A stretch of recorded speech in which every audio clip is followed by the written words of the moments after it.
समय था जब धरती पर असुरों का प्रभाव बढ़ रहा था, और तब जन्म हुआ एक ऐसे बालक का जो आगे चलकर लंका का सम्राट बना, दशानन, रावण। रावण का जन्म आर्य विश्रवा और असुर कुल की कैकसी के घर हुआ। उसके दो भाई थे, कुंभकर्ण और विभीषण, और एक बहन शूर्पणखा। बचपन से ही रावण अत्यंत प्रतिभाशाली था। उसने वेद, शास्त्र, ज्योतिष और आयुर्वेद का गहन अध्ययन किया। वह केवल राजा ही नहीं बल्कि महान पंडित भी कहलाया।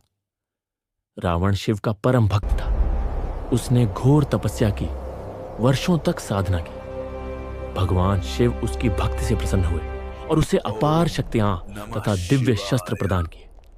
कहा जाता है कि शिव ने उसे चंद्रहास नाम का दिव्य खड्ग दिया, जो समय और मृत्यु तक को काट सकता था।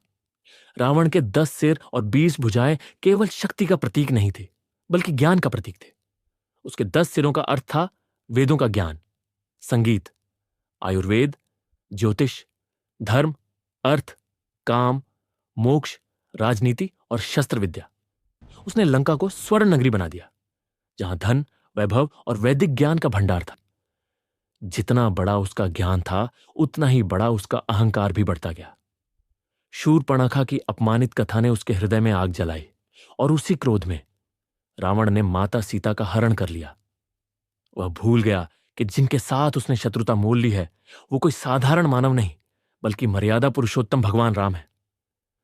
लंका में महायुद्ध हुआ।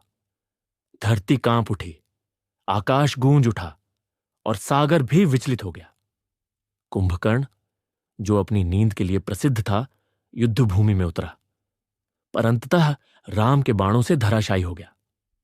मेघनाद, जिसे इंद्रजित कहा जाता था, सबसे पराक्रमी योद्धा था।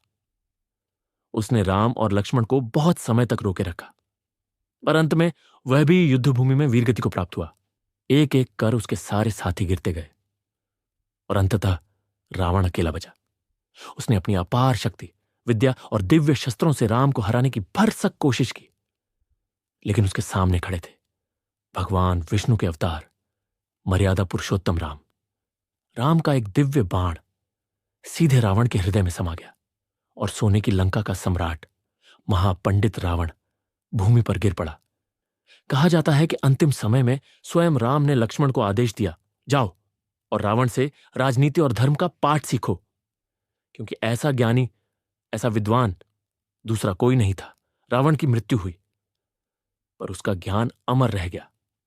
आज भी हर वर्ष दशहरे पर रावण का दहन इसीलिए किया जाता है, ताकि हमें यह याद रहे कि शक्ति और ज्ञान चाहे जितना हो,